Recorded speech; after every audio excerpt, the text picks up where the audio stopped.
Oh, well, hey, Beth. It's Jamie. That's me here. Welcome back to my channel, honey. We're about to go ahead and have us a little TV talk, okay? Because we're going to have to talk about My Killer Body with K. Michelle. Of course, we're going to talk about Married at First Sight, and we also got to get into growing up hip hop, okay? So let us go ahead and get into it.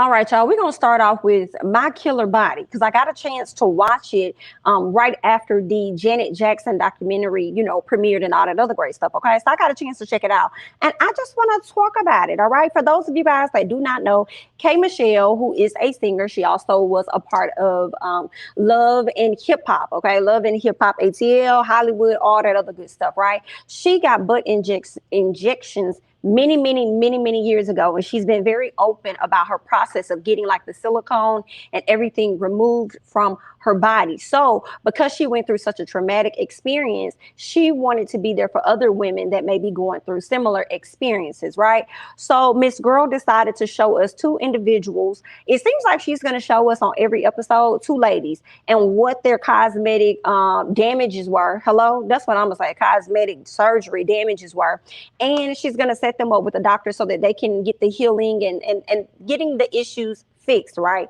So we do have two ladies here, okay? The lady up top, her name is Q, I do believe, and then the lady down below, her name is Song, all right? And we're going to talk about what their stuff was, okay? So let's get into Miss Q first, and then we'll round it off with Miss Song, okay? So Miss Q had two rounds of injections. I wasn't necessarily clear about the two rounds. I'm wondering, when you say two rounds, is it that you got it and then you waited like a week or two and then you came back and got it? Is that what you mean when you say two rounds? Or is it called two rounds because you got a shot in both cheeks? You know what I'm saying? But either way it go, she says the reason why she wanted to get the butt shots was because she was cheated on often by one of her exes or whatever like that, right? So because of that, she felt unattractive, unwanted, and all that stuff, right? And she felt as though if she go out and she get the shots on her butt and stuff, that it was going to make her feel better about herself, right? Look better, feel better, all that other great jazz, right? So that's why she went to go out and get the work done, the injections done on her hind part, right? Well, 3 weeks later, she started to experience some of like major issues that K. Michelle said that she too could relate to, right? She said that's when she started to notice a difference. Like 3 weeks later, her butt started inching. When she would sit down, her butt will be burning. Like Miss Girl just went through a whole lot. All right. She would go to basketball games trying to support her daughters and stuff. And she couldn't even sit down on the bench long enough. And when you go to the basketball games, that'd be like hardwood in some places, right? And then sometimes you have different type of bleachers, but either way, it's hard when you sit down. Okay. So she found herself having to stand up majority of the game. And with her like being a nurse, she would have to take care of her patients. And then every time she's taking care of her patients, she would have to take a break. Like, give me 1 second, I'll be right with you. Run to the bathroom, hit her hip, right, to try and get things from stop the itching, or reaching back there and scratching her hind part, right? So Miss Girl was really going through it, but when she sat down with K. Michelle said she could relate to it because she started to experience that as well. Not so much as the darkness and the hardness, because that's what started to happen on Q. On both sides of her butt cheeks, she had like a big, huge, probably bigger than my hand, dark spot. All right. So obviously the skin around that area was probably dead, girl. Right. And it would just itch and irritate, probably because it was just deteriorating or whatever. But with K. Michelle, she knows she used to hit her hip too, because I guess it was maybe like an inch or something on the inside. And I guess they couldn't get to it, right? So there's that. She said that she could relate to it. And I really felt bad for these ladies, y'all. I'm not even gonna lie, I teared up, just watching this. I just really hate that for her, that she had to experience that and going through, a lot of those, going through that breakup or those breakups or getting cheated on is really what she said is what brought upon the heightenedness for her to want to go out and get this stuff done.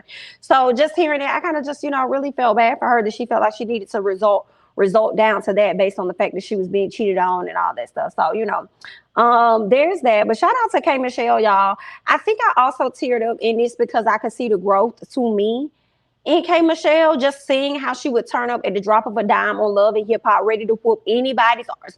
Watching her, I think she, I think Mimi hit K Michelle in the face with the flowers, girl. But K Michelle has really been up and down through there, ready to fight, ready to get at it with Rashida. But seeing how, to me, she's on this other network, she's on Lifetime, and she's kind of grown a bit, right? So I'm glad that she's been given this opportunity to kind of like reinvent herself and reinvent how people may see her in comparison to how we saw her, right? Because she got real quiet on social media. She ain't really been going back and forth like she used to do, and K Michelle will definitely have a mouth, honey.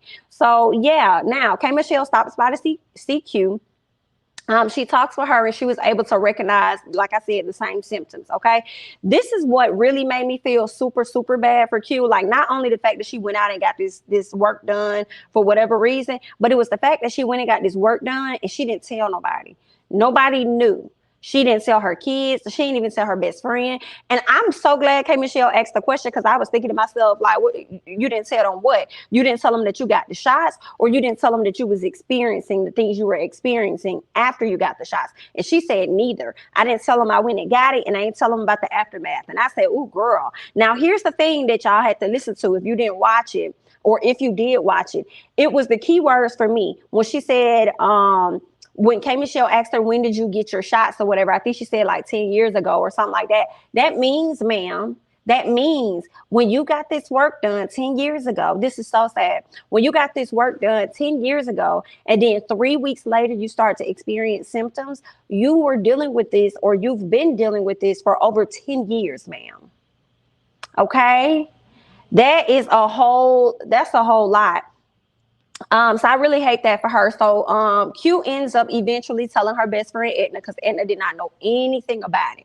Didn't know what was going on, nothing. So she finally told Edna. Now, Edna knew that Q had some issues going on with her, but she didn't know exactly what it was, because Q would kind of like try and brush it off or whatever like that. Like, she barely could sit for a long period of time. She was staying in bed all the time. Her kids would complain like, "Mama, you always in the bed. What's wrong?" And she was like, "Oh, nothing's wrong." So her children didn't even know what was going on, right?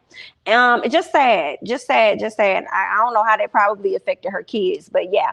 So Q tells her best friend, and Edna got really upset when she found out about this. Okay. Edna was upset. She felt like, I'm your best friend. Okay, we've been through so much together. You should have been able to come to me and talk to me about this. Like, and then you sat up here pretty much in lies. So the times that I've asked you, what's wrong with this? What's wrong with that? You ain't been cluing your girl in on nothing. Okay, you ain't been telling me nothing. So you really been out here suffering by yourself. So she was really upset. Like, Edna was crying, everything. She really was upset. And I think it was also not just the fact that you didn't tell me and I'm your best friend, you're supposed to tell me everything, but it was primarily the fact that she was suffering and going through a lot of stuff by herself. Right? So here we are. She also had to break the news to her daughters. Her daughters look so sad. They look so sad. One of her daughters seemed like she barely could look her mama in the eyes. The one that had the dreads, she could barely look her mama in the eyes. I don't know what that was about, but little mama was definitely hurt. But, Q felt great after like relieving this information and finally letting it out and telling people. So now she can get the support that she hasn't had over the past decade, right? So that's a great thing, okay? K Michelle came over. Sat down with them for a second. It was cute because one of the little girls didn't even know who K Michelle was. I think it was the oldest daughter. She was just sitting there like, la, la, la, la, la, la. And then when K Michelle sat down, she was like, I'm K Michelle. The girl was like, what? Funny, because K Michelle kind of had like a curly style like this, but much longer. And, a lot of bit of her face was kind of covered. And I'm sure she probably did that on purpose, because sometimes people don't like to be noticed when they out and about for real. But anyway, she was filming the show. So whatever, the little girl recognized it or whatever. And, K Michelle tried to offer some support. And I believe she probably even paid for these surgeries. Now, when Q had to go get this work done, y'all, on her buttocks, girl, they had to, because he only was able to work on one side. So he had to take out probably, like, I feel like the chunk was bigger than that. Girl, the butt was probably about, the cheek probably was this wide, but he had to take out about this much, okay? Girl, and then, like, I don't even know how he did that, because when he took out that chunk of meat, he had to sew up the rest of it. But here's the sad part. She was up there, shout out to her best friend who was there with her from the beginning to the end, checking on her, all that stuff, right? Well, she said something like, when the doctor asked her how she was doing, she said, I'm falling apart or something like that. And so when he turned her around, it's still a chunk in her butt. Like it's still an open hole in her hiney part. Okay, in her butt. But he said that that's fine. Like you got to imagine like we took out a large part of your butt, and then we had to try and sew all that together. You see what I'm saying? So we had to pull that together. So the fact that this was the only piece that came out, or whatever like that, or you lost it, like it's okay. So I'm like, okay, doctor, I guess, honey, if you said it's okay, all right, there, girl. All right, well, this, that on there, honey. Let me see what else if I got anything else about Miss Q. Um, no, I think that was pretty much it that I had about Q. So I don't know. I do want to know. I didn't see it, but I'm wondering if she was able to go back and get the other hind part taken care of. Now that she got like the left side or whatever taken care of, did she go and get the right side or vice versa, whichever one? Is the other cheek done now? If not, hopefully we get like a follow up to let us know that she did. But I just commended her for being open and vulnerable, because a lot of these ladies get like surgeries and like we see be going through a lot of stuff after the surgeries and they don't tell nobody about it, right? And yet here we are. Okay. So some people don't even live to tell their story. So I commend her for getting on this national platform and being so open about the surgeries that she's gotten. And I'm sure she regrets it and probably don't want to get another unlegal surgery ever again. Because I can't remember if she flew out to the DR. I don't know. I don't think she flew out to the DR. I think Song flew out to the DR.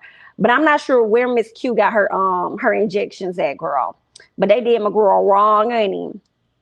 Yikes. And you know what I was thinking when I was watching it? I said, I know for a fact these doctors here in America probably be so tired of having to fix the F-ups, okay, of the people in other countries. Having to go back and fix y'all F-ups because y'all didn't know what y'all was doing and y'all probably was using dirty things and whatever else. Okay. So I'm like Dr. Robinstein, he looked like he was so frustrated, baby. Like, now why the hell would she go over there and get all this done? I said, I don't know, baby. I don't know. That what she wanted, honey. That what she wanted. That what she did. But that's more so when he saw Song's body. So we about to go ahead and talk about Miss Song, because whoever got Song messed her up too. They messed her up. She was trying to get her a BBL. I said, oh, baby. Girl, you was fine before. I don't even know why you needed all that. And I hate to say it, girl, cute little waist trainer, cute little grease or whatever that the sweet sweat on your tummy, girl. Honey, some water. You probably would have slimmed down just a little bit, a little more walking, a little more running. Okay. You probably would have been all right. Just wear your little waist trainer, girl. Would have got trained and stayed in that position. But anyway, let's go ahead and talk about Song. She wanted a mommy makeover. That's what Song wanted. Q, she has some kids as well, but her kids are much younger than Q's daughters. Her daughters are more like, they look like they could have been like 15, 16, 17, somewhere up in that area. But she has one son who like he could have been maybe 2.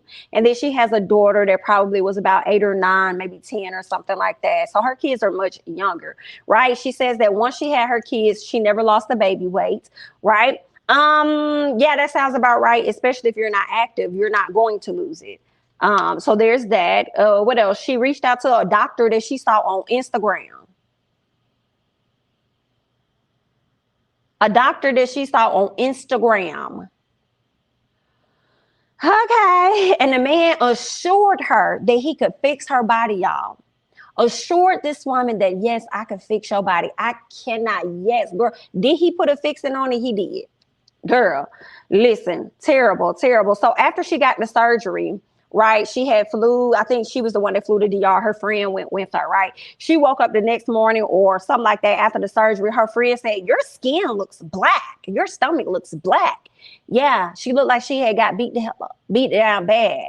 So her stomach was like bruised the hell up. Like, y'all, it literally went from red to purple to black. Like, it really went in shades. Like, her stomach was messed up. She found out that she had neurotic, I think that's what they call it, or necrotic tissue. I think that's what it's called, necrotic tissue. That means that a lot of her skin on her body was dead. That's why it was so black. So she even got to a place where she started cutting the skin off herself. Okay. But the skin was dead. So it wasn't like she was feeling anything. When she would scratch, she would feel the itching, but she would scratch and she would be bleeding and she wouldn't even be knowing, like just scratching on herself. Like, when I say this man messed her midsection up, he messed it up. What else? What else? Yeah, I just wanted to, commend her as well on being open and honest about this process. And this woman got a whole husband.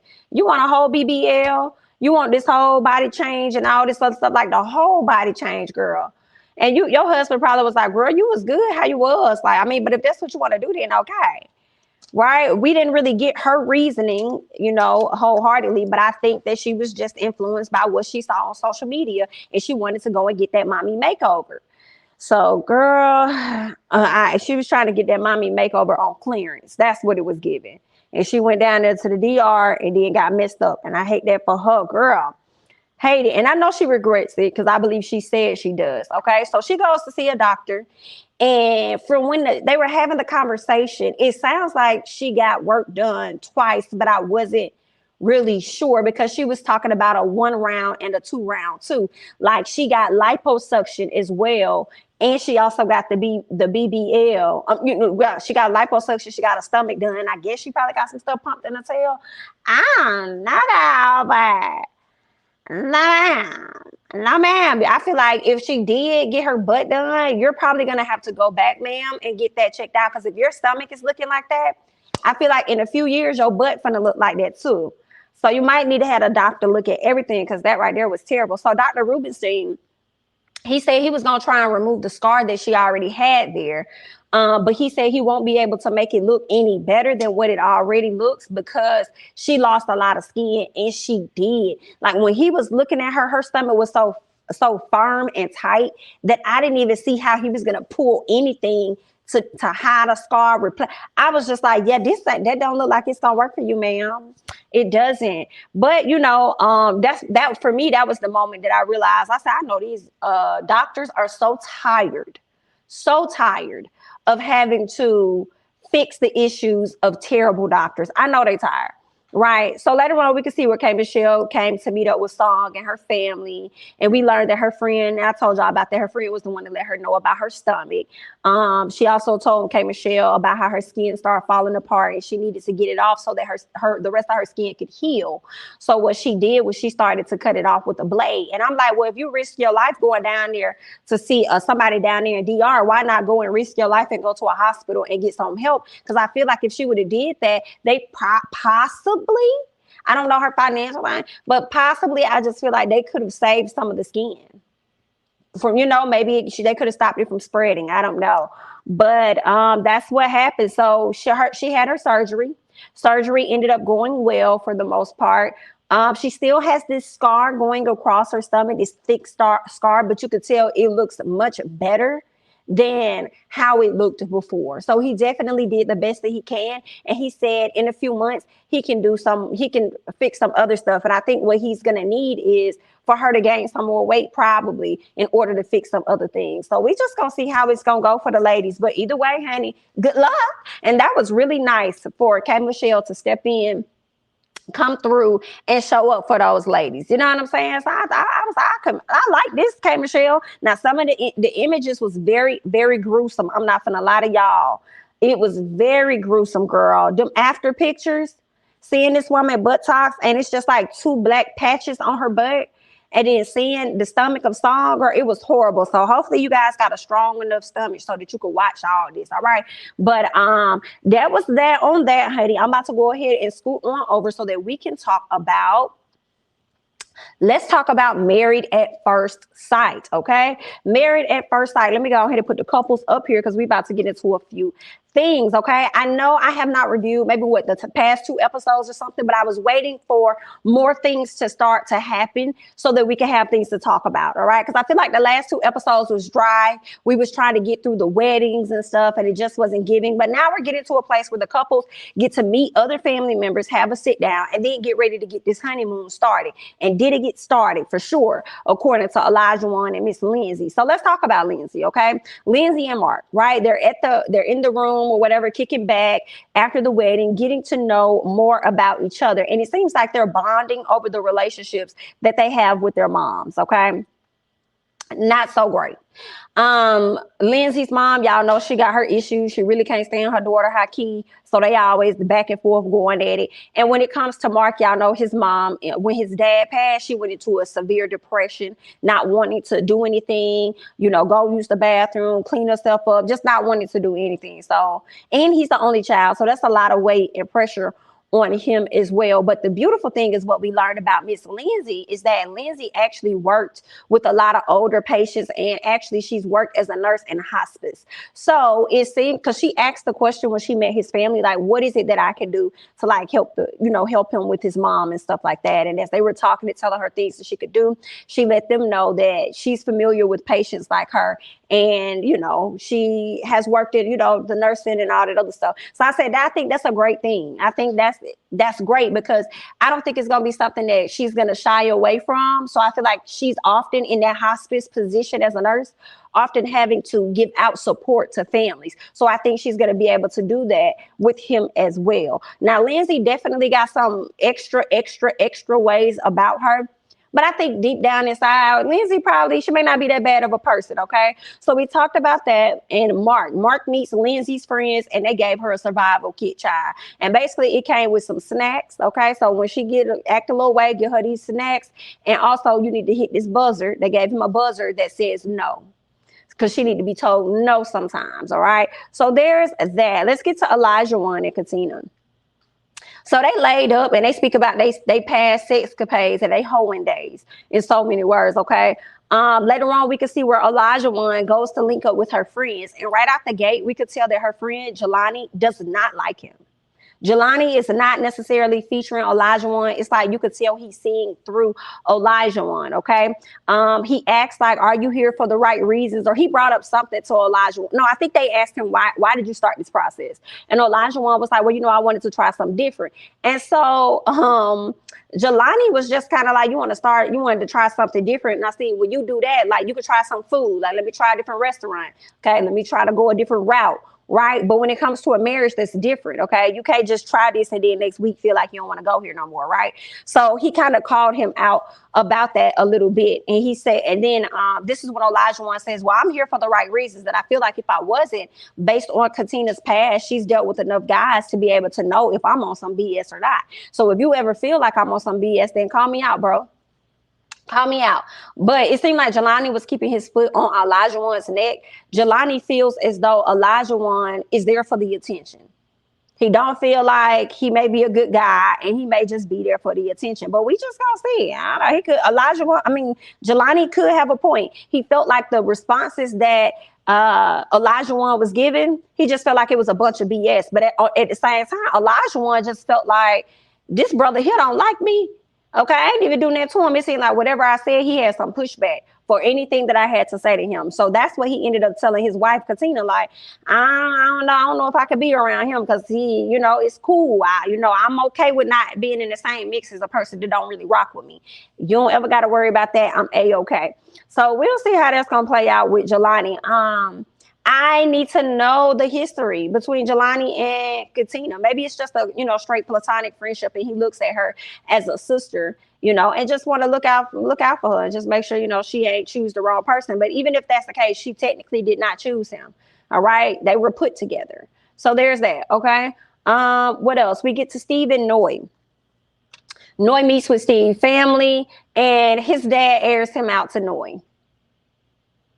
Daddy tells the girl that he rather go out here and travel instead of working. This is what he says. Noy seems that, but the energy Noy gives off, although the daddy pretty much snitched on him and said that, my son like to be out here traveling instead of actually getting a job and working, right? Noy seems like she just don't take him as he is. So she don't want to be single for real. So whatever it is, she's willing to work on it, because she likes him. Okay. Noy is already growing very strong feelings for Steve on the second day. They've only known each other for like 2 days or something. So when Steve and Noy,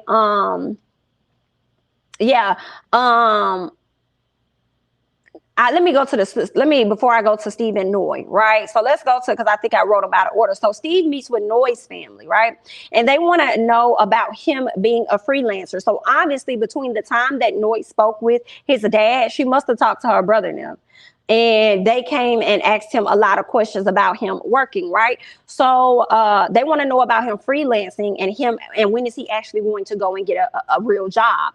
Okay, Sriracha, which is her brother, but also known as, Sriracha, because, when he put his wigs on and stuff like that, that's just what it is, okay?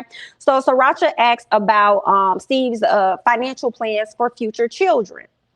And Steve says people have different expectations out of life, but I never heard his response because Sriracha asks, okay, so then what are your expectations then? What are you expecting to get out of life? And I never heard him clear that up or say anything, right? I think Sriracha ended up asking their mom what she wanted, and she was like, oh, I want grandkids, but in order for us to have grandkids, you're gonna have to get a job and all this other stuff, right?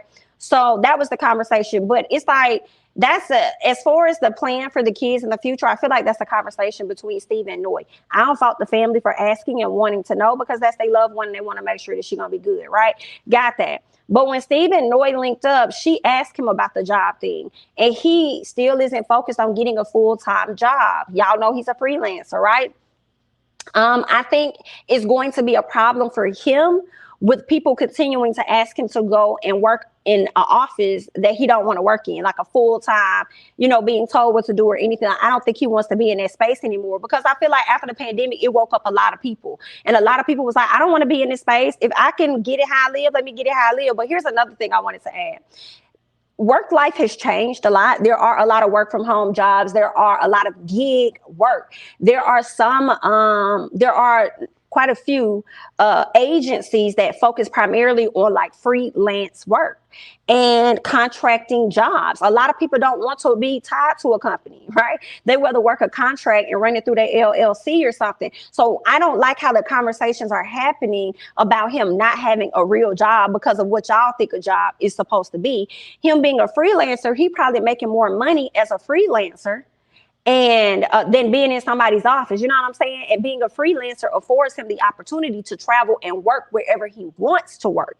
He could be flying out to Hawaii and pulling out his laptop and doing whatever work he needs to do, and then having a few meetings, you know what I'm saying? But I do think that if y'all are going to have kids, that probably is going to change things as far as how you travel. So I think they do need to sit down and have that conversation, but it may not be a conversation of, oh, I'm working an 8 to 5, da da da da da. No, it's probably going to be, hey, I got this contract for 6 months paying $100,000, da da da da da, and then the other 6 months of the year he probably could chill, okay, and he could probably watch them kids because he done already made 100 racks in 6 months. So I think they need to get abreast and familiar with what the freelance market actually looks like, and a lot of people call it like gig work and stuff like that, but that stuff, pay off for a lot of people depending on what his field is and what he's in. I feel like if you're in the tech industry or something like that, like you always gonna win. I'm not sure exactly what it is he was in. I don't know if he was working for like a tech firm in sales or whatever, but even then, it's a net thing for him to learn technology or something and just like, learn a tech trade or whatever. And then he good to go, but I don't know what all he do. He probably making great money. Obviously he is decent enough money now to be traveling. I don't know if he has a home yet because it seems like he's living out of his car, but that's also a weird thing too. Not weird, but it's on the rise. I don't even want to say on the rise. It's not something I'm unfamiliar with because I am familiar with it. I've been seeing it prior to like the pandemic on TikTok, where people would build out their vans and stuff like that, and they'll build it out and turn it into like a home that's conducive for them. And, that's how they do their stuff, girl. Okay. So if you got that Wi-Fi connection and stuff, and that's how you live in, some people have that lifestyle. But now that he has a wife, that is definitely a conversation that they need to have. But at the same time, like, just don't be sitting up here acting like this man is broke. And also, they just got married 2 days ago. Don't be sitting up here acting like he trying to pop a child out of her in the next few months. Like, that's just not going to happen. So I think they need to sit down, have a conversation, see what he's truly making, and see what the realistic expectations are for their family in the future. And I feel like even though they didn't show us what Steve had to say about that, I think he's open to definitely having that conversation. He probably didn't want to have that conversation with them and rather much have that conversation with his wife, but also feels like I need to get to know her more because I don't really know her yet to even know if I want to have children with her. So allow me that opportunity. Okay. So there's that with Steve and Noy. Let's get to Jasmina and Michael. They really didn't give us a whole lot this episode. Michael meets Jasmina's family. Her mama made me feel away. I feel like Michael's aura comes off as peaceful and calm. Very, very nice looking man. I don't care what nobody say. Very, very nice looking man. Okay. And I feel like Jasmina, you better get it together. You better open the door for me. You better get it together because Miss Girl, if you walk, if that man decided he probably gonna peace out on you, honey, you're gonna be sitting up there looking crazy on some dang, I should have realized what it is that I had when I had it or whatever. So I think he's a really good guy. But her mom spoke about being cautious, okay? And she says that Jasmina has experienced a good marriage. And I'm sitting up here like, has experienced. Didn't Jasmina say like the first episode or something that she didn't experience a good marriage because her real parents were never together, and her dad went and married her stepmom, who also ended up getting a divorce. And the stepmama is the woman that she calls mom because that's the woman that adopted her and took care of her and her sister, but that's not her real mom. But I ain't like that. It's like, don't be acting like you all cautious with this man gonna tell this man that what he's giving off is superficial. I'm like, well, how about maybe that's just who he is?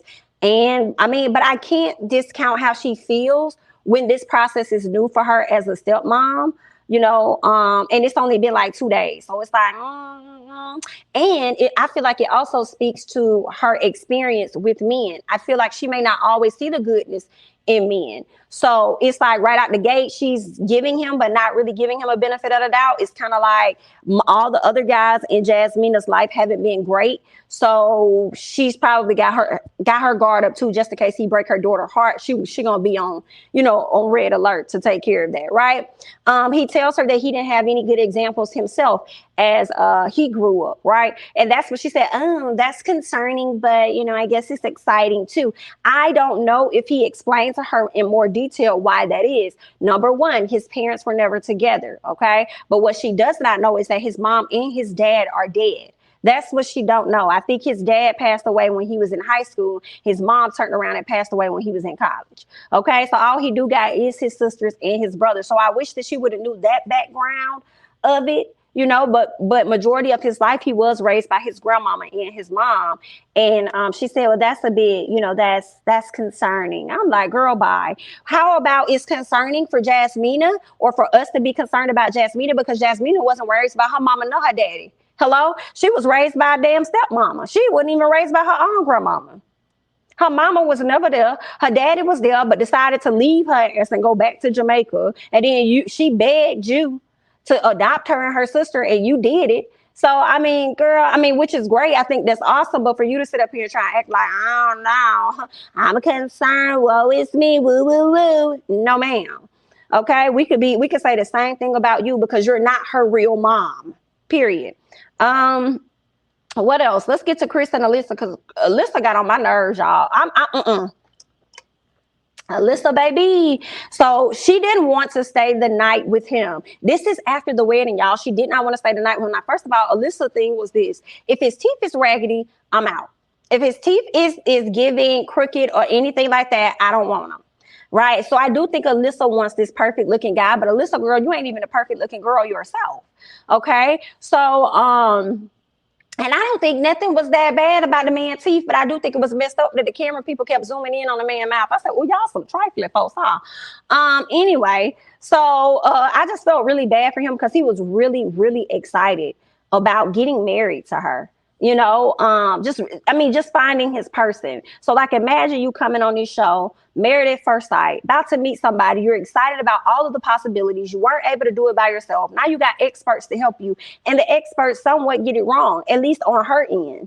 And then she over there like going off in so many words to the producers, then come to you to talk to you and say how she don't want to sleep in a room with you. And they gave her a whole nother room. And y'all are some good ones, producers, because she would have stayed in that room. And the room had not that room, but the room that they got to at the honeymoon, it had 2 beds. No, ma'am, we're not paying for you another room. If you want to come out your pocket and get you another one, that's on you. But girl, this is what we can afford. You've already signed a contract. This is what it is. He ain't gonna harm you. We right here. But so the next morning, Alyssa says that, and this is before they even went to the honeymoon. She says that she was disappointed. Chris says that she wanted to have a talk with him without the cameras. She wanted the cameras to be away, and she wanted to come and have a little conversation with him. Don't talk to me now. You couldn't talk to me when the cameras was around. Don't be trying to hit me up now. But I know he's yearning for something. He wants to know what's wrong with her. She didn't give him all the clues. So he was open to having a sit down and talking to her, right? And she gonna tell him that, we just didn't vibe. But here's the reason why they didn't vibe. Number one, she was never attracted to him from the moment she walked down the aisle. Number two, anytime one of his family members say anything about him, she uses that as an excuse against him to not get closer to him or get to know him or anything. Okay. So they talk again and try to have that same convo that they had off camera. They try to have it on camera. Alyssa doesn't think that they're compatible, but she didn't even give him a chance, saying saying the way they live their life and the way they think about life is different. And I'm like, how do you even know how he lived his life or what he thinks about his life? Because you've never asked him. You've never had a conversation with him to get to know him. You just heard things by way of other people and you just made a judgment about this man. So I just feel like that wasn't fair. Then she gonna tell him, I like to take things slow. Let's take things slow. I feel like she said that because let's take things slow because she thought it was going to deter him or something, make him uninterested. And he was like, okay, that's fine. Like, whichever way you want to take it, we can take it. Like, I'm okay with that. Yeah, you could see the discomfort, like, dang, well, that didn't work. Now I got to try something else. Like, that's what it was giving off. Okay. Later on, we could see where Alyssa sits with Chris's family. And she really didn't have no questions for them because she didn't want to sit down with them to begin with. So Alyssa's family, Chris sits with Alyssa's family and he tells them about her not being interested in him. So that's the first thing. Chris sat with her family and the mama over here giving him all this fake hope. And then the homegirl's like, that's how Alyssa is, right out the gate. Like, that's how she is when she starts off. I'm like, that's not how she is when she starts off. Why y'all lying? Because Alyssa not going to just be in a situation with somebody she's not interested in. And she's clearly showing us that right now when she says she don't want to sleep in the same room with this man. So what are y'all talking about? That's a lie. This woman, if she's not interested in you, she's not going to, talk to you or allow you to get any further into, communication or build a connection with her because she's not interested right out the gate. You see what I'm saying? So, homegirl was sitting up there lying and mama was up there just hopeful. I said, girl, both of y'all ain't nothing. Okay. So, what else we got? Alyssa sits with his family and don't care to ask them anything about Chris. All right. Now, I don't know if this was his friend or his brother that told her that, he works a lot. So it's kind of hard to, because Alyssa said, well, what do you guys do with Chris in your free time or whatever like that? And the brother or somebody said, well, it's hard to do that because he works so much, especially in real estate. He's trying to get listings or whatever. He's trying to sell property. He got a lot of stuff going on. So it's hard. So here she go in the confessional with her fake talking about stuff. Oh my God, you work a lot? Really? So how are you going to have a wife if you're working so much? Like, how is that supposed to? I said, girl, look at you trying to come up with anything you can. Because you ain't attracted. I just wish that if people come on the show and they're not immediately attracted and they're going to start to disconnect and not even give the process a chance, why are they even on the show? Get them both off the show. Get them off the show. Just remove them. But I guess y'all need it for dramatic effects, right? So that we can continue to be watching the show. But I feel like with the other knuckleheads y'all got, that's going to be enough to keep us entertained. But this right here that we're seeing of how Alyssa is treating this man is sadness. Pure sadness. I don't want to see that. Seeing this man having to go sit in this bed by himself at night because he can't lay with this lady. Even, you know what I'm saying? Like he was trying to do that to her. Then when he talks about it in front of the cameras, he put his head down, grab his eyes, like squeeze it between his, his eyes where his nose is or whatever. And you could tell he wants to break down and cry because I saw the vein popping out of his forehead. He was so frustrated because this is not the process that he wanted. But of course, he didn't want to cry on camera. But I know when he got in that room by himself, he was hurt. I'm sure. What else? The couples, they get to Puerto Rico because this is where they're going to be at. They get to Puerto Rico and Lindsay and Olajuwon got into it. This is why they got into it, girl. Because y'all know Olajuwon, I believe he got Spanish in him or something like that. So he knows a little bit of Spanish. And Lindsay goes over and say, Olajuwon, hi. So do you know Spanish or whatever like that? And then he says, I mean, I know a little bit, but not all of it, so I'm probably just going to speak English when I get here. And she was telling him, no, you need to speak Spanish because we're in your native land and da-da-da-da-da-da-da. And he's like, you don't tell me what to do. You don't get to tell me what to do. I am going to speak whatever it is I want to speak. Now, as I discussed this on the Ooh Ladies First panel, and as I'm talking about it now, when I first listened to, because I went back and we rewatched the show. When I first listened to it, I was thinking that, he probably felt the way about a white woman telling him what it is that he needs to do, right? And then now I'm starting to look at it a little differently. I feel like Elijah Wan may have an issue with anybody telling him what to do. I don't know, but something about that, it just like, it makes me think, I don't know what the conversation was or how rude Lindsay got, because we know that her dad already said that Lindsay can have a mouth on her. But now I feel like he don't want nobody telling him nothing. Okay, especially and to add the icing on the cake, the icing happened to be white. All right, so he really didn't like that. But it just makes me think that, you know what? I think he just didn't like being told what to do, regardless of who it was. Because even when he sat down with his wife, Katina, after this argument, and he was telling her, like, I appreciate you having my back and stuff, and she started talking about the argument, he tells her, well, let's not talk about that. Like, let's change our tune and da-da-da. And I'm like, the only reason why she's talking about it is because you bring it up. Now you try to tell her to shift her. And I'm like, okay, I see your game here, Elijah Wan. I see your game. And what I've learned is that you don't like to listen to people too much. Okay, you like to move to the beat of your own drum and do whatever it is that you want to do. Okay, so that's what that is. I feel like with the Lindsay situation, it probably wouldn't matter who said it to him. He probably was gonna get mad. I was thinking it probably could have been like, a race thing, but nah, I think that's just what it is. Okay, so there's that. And then trying to hush his wife up and tell her not to talk about it. Let's talk about this or that. She only talking about it because you talking about it. But anyway, so let me see what else. I noticed something. Alyssa seemed to be wherever. Wherever Michael was, I noticed Alyssa was. And you know what? Let me put this up if you guys can see it. Okay. If you look on this picture here, right above Michael, I see Alyssa. Now, I don't know if this was actually a group photo and everybody got together to take this, or if they pieced these people together in the image, how they do with housewives, right? But when they went to the water, when they first got to Puerto Rico and they stood on the bricks, who did I see? Alyssa standing next to Michael. When they go and they sit down in the at the table outside, and it's Jasmina, Michael, Alyssa, and then you got Chris over here. She was more closer to Michael than she was to Chris. I noticed that. I said, girl, what is this giving? Did you want a black man? If that's what you wanted, you should have said it. Girl, I don't know what no. Is that what you mean when you said tall, dark, and handsome, or whatever you was looking for, girl?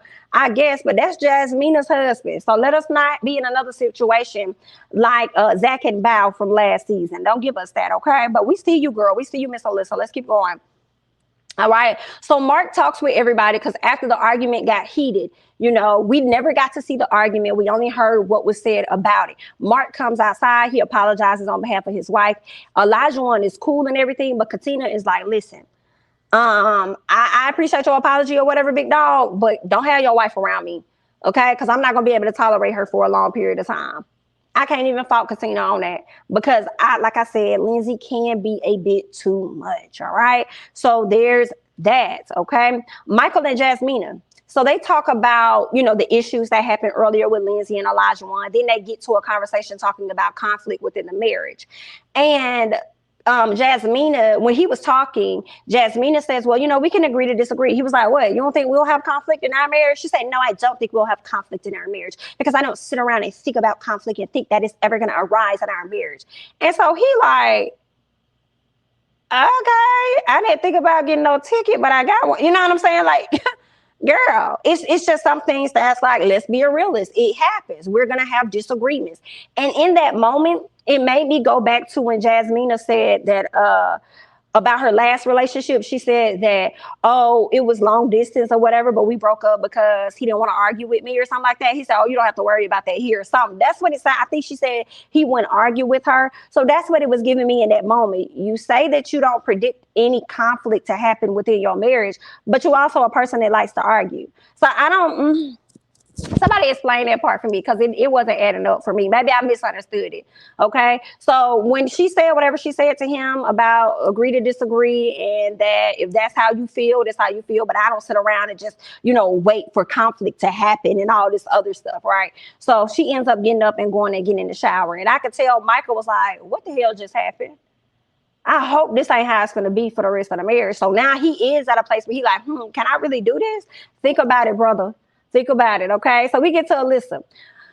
We in Puerto Rico. Alyssa still don't want to stay in a room. Still don't want to stay in a room with the man. So after going back and forth, he finally lets her just have the room. But they did have a conversation where he called her out for being a liar. So Chris calls her out about tapping out and not wanting to address things on camera or even willing to put in that effort. Okay. He tells her that he thinks she is expecting a perfect person. When he said this, do you know she got upset about it? I said, girl, you was just searching for something to get upset about. She tells him that she doesn't want a perfect person, but she feels gypped, and then tells him, I feel gypped. You feel gypped. I said, how you going to tell this man how he feel? Okay, see, now you over here, you definitely gaslighting and you over here manipulating at the same time, girl. You got a lot going on. So then she says that she has put in an effort, and then tells she says that she has put in an effort. And then she said, do you think I'm lying? And he says, yeah, you are lying. Oh, she made a big deal. I don't want to talk anymore. He sat up here and said that I was a liar. Like, are you serious? Because you are. Like, what the girl, what is going on? Like, just coming up with everything. And then she says that she said, I'm a nice person, just be nice to me. And I said, ma'am, you have not been nice this entire time. This man has been showing you patience, and he's the one that's been nice. But now you're over here playing like you're the victim. I couldn't do it. Bye, Alyssa. Bye, girl. Okay. Then she gonna tell him, I don't like that you went and you told my mom and my friend or my sister, whoever it was that was with you, went and told them, that what was happening on our wedding night and what I said. And I really don't appreciate that because I would have never did it to you. Yeah, you know why you don't like that, Alyssa? It's because you are a person that's looking for somebody that's perfect, and you are all about image. And you wanted them to think, even though you weren't happy, at the time, you probably was just telling your mama and your homegirls like, oh, it's all good. It's fine. It's okay. But knowing deep down inside, you really, really weren't happy. And you didn't want him to go back and tell them that. Yikes. But that's all I got, honey. Y'all go ahead and hop down in the comments. Let me know how y'all feel about Married at First Sight, girl. Because that's really all that I got, honey. Let's go ahead and scoot on to something else. Let's talk about growing up hip hop. Okay, let's go ahead and get into this. So we see where all of the guys are hanging out. All right, Boogie joined the crew. I said, oh, Boogie, we haven't seen you, but I feel away because we only got like 10 seconds of Boogie and we ain't see Boogie no more the rest of the episode. We also get to see, I think, is it YDB or LDB, Old Dirty Bastard son? Girl, after his foolishness last season, I think he was talking about how he wanted to have like multiple kids with multiple women and have his own little cult-like family or whatever he was over there talking about. I said, baby, I don't want to see a boy on my screen no more. And you know what else I'm tired of seeing? I have to be honest. I don't really like to see okay, his daddy has passed away. It's like he's trying to pick up where his daddy has left off and embody him in every ounce with the hair and this and that. And it's like, I'm sure your dad would probably have wanted you to be your own person. It makes me think of this little girl named Flau'jae on Rap City. She was on not Rap City, the Rap Game or whatever. That little girl, I think her dad's name was Camouflage, okay? Every little thing she did, whenever she rapped, everything was like, my dad, this and that. And it's like, ma'am, I'm so sorry. I don't even know who your daddy is, girl. Like, they had to remind us, okay? A lot of people know who Camouflage is or was because he passed away, I think, when she was born or when her mama was pregnant with her or when she was one, somewhere up in there. I'm sorry, I'm not familiar with the man. But everything that she was doing was about her dad. And Jermaine Dupri was like, we get it. You know what I'm saying? We know that was your dad and this and that, but this is for you. Like, live, like, what's your talk for to be about? Like, you got to at some point, like, do your thing. And that's how I feel about LDB, YDB, DB, the dirty bastard. That's how I feel about his son. Okay, he walking around with the little twigs and he said, I was just like, I can't. But okay, then, like, I've been okay so far this season, not seeing him. What else? So the guys speak on oh yeah, they just asked, like Twist asked him what he be on. And he be like, I be on my own stuff. Okay. So basically whatever y'all be doing, I'm not doing. So if everybody jumping in the pool, I'm not gonna jump in the pool. Even though I know how to swim, I'm not gonna jump in the pool. So basically he is a rebellious soul and really focuses on not going along with everybody else. Okay, not conforming to what it is other people do. All right. So then they speak on TT and her fiance Sean. Okay, the wedding is coming up. So they're talking about that. That conversation went from talking about the wedding to talking about the family paying for stuff to talking about dads. Twist starts talking about his dad and how his dad got locked up. And then shortly after that, he opened up for Lil Wayne, and then once he opened up for Lil Wayne, he just never came home from that point. So basically, what I captured from the conversation is that Lil Wayne became the father figure to him. Okay, which makes sense as to why he did it bops around here just like Lil Wayne. Okay, so there's that. Let's talk about Sequoia, because we get a chance to meet her mom. All right. Sequoia is working on a new song called LA Baby. I have not heard the full song, but from what I've heard of it, it's trash. Fart on those bars. I do not like it. In all honesty, I'm not going to play with you. Maybe I'll give it a full glance and maybe come back with a different thought on next week, but it's definitely not given like she thought it was given. Now, the song that she was doing when she was in the studio with Brianna, I kind of like that. Now, that could be the same song, but just at a different part of the song. So I may have to check it out. But from the pieces that they played and what I heard on Instagram, no, ma'am. What else? So her mom wants to fix this situation, okay? Her cousin was there, Devin. Her mama wants to fix the situation, and she wants to reach out to, I believe, Stevie, right? Sequoia isn't trying to hear it because she feels like Savannah is disrespectful, which she is. Hello, Savannah is disrespectful and talking, and she feels like talking to Stevie ain't gonna help this disrespectful girl. And boy, is she right. Boy, is she right. Sequoia mom lets her know that she has a relationship with Stevie and with Savannah because they're like family. Okay, so her mom is still going to try and have this sit down. Sequoia like, well, girl, you're gonna do whatever it is you want to do, and I'm gonna see how I'm gonna feel about it. Okay, so there's that. Then we talk the guys link up, and I don't really care too much about this. Dirty Bastard, Eric, and JoJo. They all link up talking. Dirty Bastard got 7 kids like his daddy do. What else?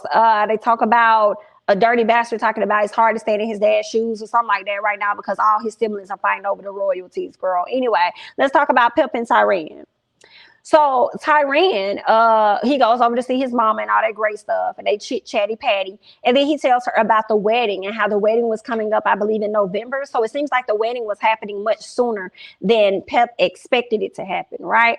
So she didn't know any of the details. She didn't know when the wedding was going to be, where the wedding was going to be at. At one point, it was going to be in Jamaica. Now it's not going to be in Jamaica. It's supposed to be in Florida. Then it kind of got moved up. So it's a lot of things happening, and she's just not in the know. All right. So the convo got real awkward after that, after they mentioned TT's wedding. And you could tell that Pep was trying to be delicate about the situation. High key, I don't think Pep cares. I really don't. Maybe a little bit because that's her family, but high key, I don't think she cares. And then at the same time, I feel like she didn't want to say anything else about TT on camera and make the situation more worse than what it already is. So it got real awkward. And it looked like Tyran was trying to pull conversation out of Pep. And I was like, I guess. Did we really need this scene? Okay, but all in all, Pep has yet to talk to TT. It sounds like Pep wanted to say she was the adult in the situation. She's the oldest. So if somebody wanted to talk to her, then they should come and, talk to her. That's what it sounded like she was saying, but TT feels the exact same way. Okay, so there's that. Sequoia. So Eric comes to the studio. Devin is there. I'm sorry. Yeah, Eric comes to the studio. Devin's there. Eric is working on a docuseries, right? And he's looking to investigate the death of his dad, okay? And y'all know his dad was Eazy-E. So he's looking at investigating the death of his dad. But this is what I didn't like. It seems like Eric was trying to put this investigation off on his sisters. And I'm like, didn't last season Eric talked about investigating his father's death to see if he really died by AIDS or if it was something else? Like, I'm like, why are you trying to put this all off on your sisters and then talk about how you're concerned about how deep it can go because you don't want it to harm, get to a place where anybody gets harmed or anything. But if that's something that they want to do, then I'll just support them in that. And I'm like, boy, this is your idea. Why are you trying to put it off on your sisters? But y'all correct me if I'm wrong, because that don't sound right. Okay, Lazy Bone came. He came through. Lazy Bone still look good after all this. Yes, so you better go ahead, sir. All right, so he's working with Sequoia. So I guess he's like managing or being like a mentor to her, right? So he's working with Sequoia, and Sequoia played her song for him, and everybody in there bobbing like it's a really good song, like da da da da da. And I'm like, okay, see, if you would have just kept your composure and let them give you an honest review, I feel like they would have. But you was over there singing and doing the most and doing all this extra stuff. So for me, it made me think that They wasn't gonna tell you anything negative because they didn't want to hurt your feelings. But the song is not a bop. I'm sorry. So Easy, Eric brings up the fight, right? No, Lazy brings up the fight because he was talking about the music and how she's doing her thing and how she shouldn't be out here fighting or whatever like that. And how he doesn't, he don't want her out here fighting. But in so many words, he's also letting her know, like, listen, don't let nobody deter you from what it is that you're trying to do. Okay. So stay on the straight and narrow and focus on that. Right. So let's get to Stevie and Sequoia. So Stevie is confused as to how they got there. Okay. She's confused. He's confused about how they got there as far as Sequoia and Savannah getting into it. So his son made a suggestion that they do music together. And Sequoia like, what the hell I look like doing some music with this girl? Do you think and do you think your sister gonna be okay with that? Baby little Stevie didn't know what to say. He couldn't even say that. And then here goes Stevie J talking about, so, well, it doesn't matter. It doesn't matter because, I'm all about coming to a resolution. And then Sequoia says you could be about that, coming to a resolution, coming to America and coming to wherever else you want to come to. But your daughter's disrespectful and she's out of control. And I don't think that, we're going to be able to fit together in that space. All right. So Sequoia also says that maybe she got some issues that she needs to deal with when it comes to you and your parenting, or you not being there when she was a child. Maybe that's something y'all got to work out. But I'm gonna tell you one thing: you need to get her before I get to her. I said, "Come on, Sequoia." She was keeping it very honest with him. Tiny speaks on how Savannah hit her. I'm like, y'all can go and snatch Savannah up off. Girl, y'all can go ahead and snatch Savannah about her disrespectful self on this show. So we found out that Savannah did connect. She did hit this girl. We heard it by way of her mom. And towards the end of the episode, we also heard Savannah say that she punched her in her face. You're weak as hell, girl. You are such a weak little girl.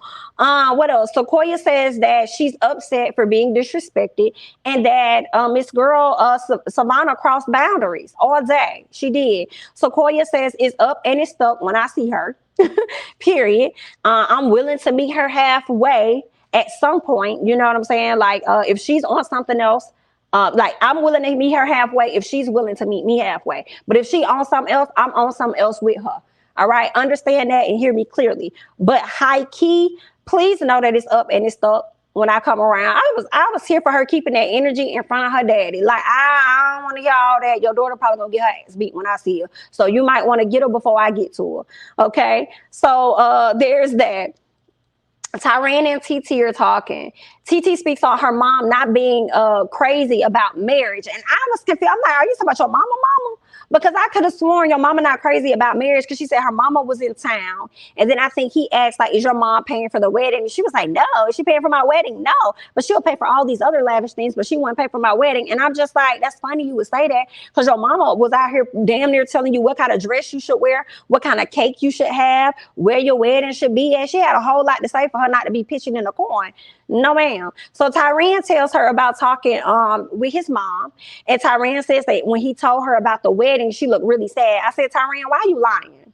I know you want to get them to talking, but I'm sure Pep somewhere like, why are you telling this girl I was sad when I high-key didn't give a damn? Meanwhile, you looking at TT looking like she enjoying it. She's glorifying, enjoying, slick smiling at the fact that she is hurt by not attending the wedding or being invited, shall I say. Not being invited to the wedding because that's exactly what it is that TT wanted. Okay, so she's, looking all happy about this, right? So Tyran says, I want you to reach out. Maybe my mama can help you guys out with the wedding and stuff like that. And TT was like, no, I'm not going to do that, girl. Ain't nobody been talking to me, so what they finna talk to me now? And what the hell I look like calling this woman that done said some things about me or whatever to me and about me? What I look like calling her, begging her for a coin? Absolutely not. She could keep it so they could throw it back up in my face at a later time. Oh, baby, no. I don't want none of your money. I'll get it how I live. Hear me. All right. So there's that. Savannah and Stevie. Towards the end of the episode, we get Savannah and Stevie, okay? So, Savannah, your confessional wig trash. You do need to get with Sequoia because whatever you had between the lace on the head that didn't give and the hump in the back at the same time, something's wrong, okay? So, go and get that fixed.